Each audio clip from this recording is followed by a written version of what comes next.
There were protests on Sunday in several Brazilian states against the government of President Michel Temer, following allegations he took bribes from a government contractor, prompting a Supreme Court investigation.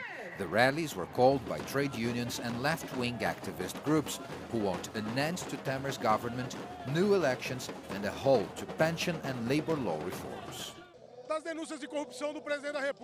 This is the shame for our country. Brazil's bleeding with corruption, and now it's clear it's reached the highest office of the country.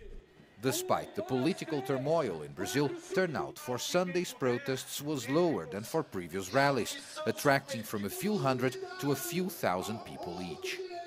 The rain was a problem for the organizers of the protest here in Sao Paulo, but people who came admit there are other reasons behind the low turnout. We from left-wing groups are often calling for protests, but I think that the general population is still not participating as much. I think many people are under the impression that protesting is useless because all politicians are the same. We are now actually beginning a movement that will remove Temer from power. We need to gather more strength, and then we'll have acts as big as the ones we had in defense of ousted President Dilma Rousseff.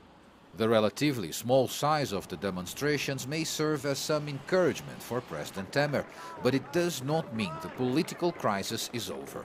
While his government no longer seems on the verge of collapse, as some feared last week, the president still faces a tough struggle to retain his support base in parliament and reach the end of his term. Paulo Cabral, CGTN, São Paulo.